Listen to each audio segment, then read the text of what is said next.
Jamaa anarudi kutoka kazini akiwa amechoka sana. Na huyu ambaye tunamuona hapa ni mke wake ambaye anaitwa Ijoma, lakini mwenyewe huwa anapenda kujiita IJ. Ni mwanamke fulani hivi ambaye anapenda maisha expensive sana. Na hapa anamwambia mume wake waende kwenye restaurant moja ambayo ni ya gharama kidogo. Na mume wake Uche anamwambia kwamba mambo yetu sasa hivi hayapo sawa kama mwanzo. Hatuwezi kumudu gharama za hiyo restaurant. Lakini IJ anaonekana kuwa mkali kidogo na kumwambia, najua huwezi kuspendi na mimi kwa sababu unatunza pesa zako kwa ajili ya hao michepuko wako.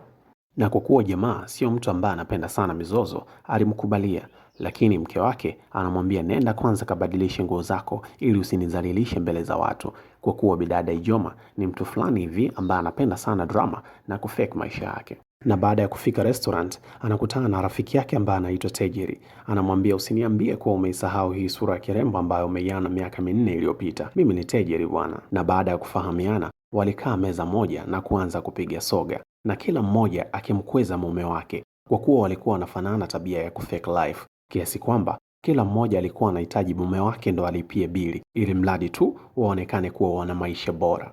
Na baada ya kurudi nyumbani, Uchi aliwaka sana kwa mke wake kwa kuwa yeye ndiye ambaye alilipia ile bili, na alimuuliza kuna haja gani ya kufake life kiasi cha kulipia bili ya watu wengine ambayo tungeweza kununua chakula cha wiki nzima humu ndani. Lakini Ijoma anaonekana kutojali. Na huku upande wa pili, bidada Tejeri anamlaumu sana mume wake kwa nini hakulipia ile bili ya pale restaurant, na anamwambia kwamba wanaweza kutuona kama maskini kulingana na hiki ambacho wamekifanya. Na baada ya siku kupinduka, tunaona Uche anaamshwa na makelele ya baba mwenye nyumba. Anamwambia, nimekupigia simu mara 30 hujapokea, nataka kujua ni lini utalipa kodi yangu. Lakini bidada IJ anaingilia kati na kusema, tumechoshwa na kelele zako. Ulikuwa na haja gani ya kuja asubuhi na mapema hivi? Hii yote ni kwa ajili ya hiki kibanda chako cha mbuzi. Tumechoshwa na manyanyaso yako. Na baba mwenye nyumba anakasilishwa sana na maneno ya Ijoma na kusema pale tu itakapofika mwisho wa mwezi natakiwa kuhama kwenye nyumba yangu. Uche anamfokea sana mke wake kwa tabia aliyoionyesha mbele ya Mr. Oga.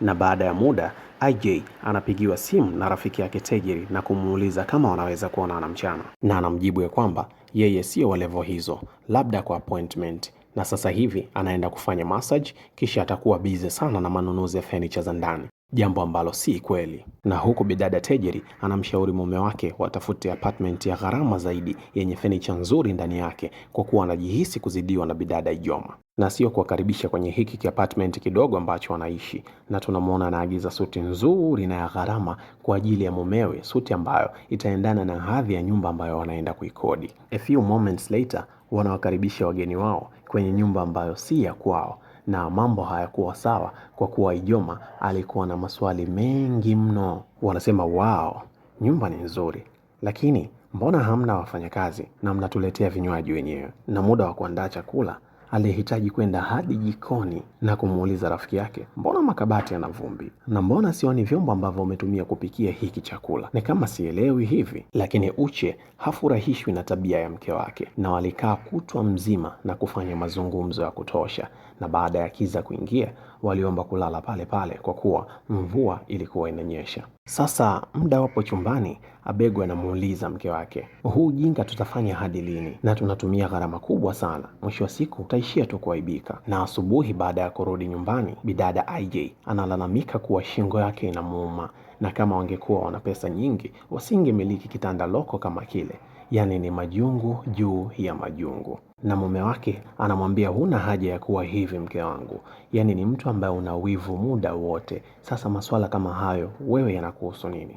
Na Mr. Oga ambaye ni baba mwenye nyumba wao anaendelea kumpigia simu Uche na kumwambia ya kwamba siku hizi umekuwa msumbufu sana kijana, na nimebadili uamuzi. Badala ya mwisho wa mwezi unatakiwa kuondoka hapo itakapofika Ijumaa, na kama utaendelea kuwa msumbufu basi nitakuondosha hapo na polisi.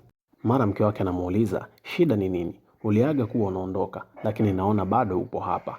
Akamjibu ya kwamba Mr. Oga amesema kuwa tunahitaji kuhama siku ya Ijumaa, na mara hii anaonekana kuwa yupo serious. Kwa hiyo anatakiwa kutafuta nyumba ya bei rahisi ambayo tutaweza kumudu kulingana na hali yetu tuliyokuwa nayo sasa hivi. Lakini Ijoma haonekani kufurahishwa pale ambapo anasikia vitu vya bei rahisi. Anamwambia kuwa ngoja nitafute namba ya dalali ambaye atatusaidia kupata nyumba kwa haraka, na muda anapewa maelekezo ya kufika eneo husika, tunagundua ya kwamba dalali ni bwana Abego, mume wake na bidada Tejiri. Wote wanapigwa na butwaa na kuangusha kicheko, na Uche anamuuliza Abego, wewe si ndo aliniambia kuwa ni mwekezaji wa Koi Company? Sasa mbona kama sielewi? Na Abego anamwambia, wewe pia mke wako alisema kuwa ni mmiliki wa Tech Company. Sasa mbona unatafuta nyumba ya bei rahisi? Anamwambia mmiliki wa kampuni avae ndala kama hizi. Wote wanaangusha kicheko. Kwa wanaume hili sio jambo kubwa sana, huwa linamalizwa kiume. Sasa kila mtu anaanza kuelezea changamoto zake, na anasema mke wangu amekuwa na maigizo mengi sana kiasi kwamba tunahitaji kuigiza maisha ili mradi tu yeye awe na furaha, jambo ambalo si sahihi kwa upande wangu.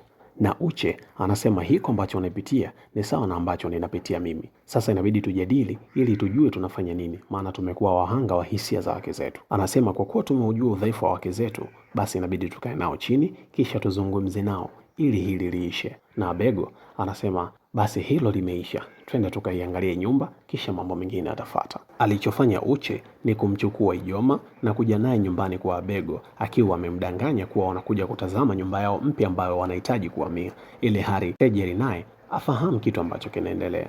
Ghafla baba mwenye nyumba wa Abego anatokea na anakuja na mtu kwa ajili ya kuondoa thamani zao za ndani kama hawatolipa pesa yake. Na bidada Ijoma anachochea moto kwa baba mwenye nyumba kwa kusema sio kwamba hawapati pesa, ila wana matumizi makubwa sana, kwa hiyo huwa wanafanya tu kusudi. Na tunaona Uche anakasilishwa tena na tabia ya mke wake na kuuliza hivi utabadilika lini? Na huku upande wa pili Abego pia anamfokea sana mke wake na kumuuliza tutadhalilika hadi lini, ifike hatua tuachane na huu ujinga.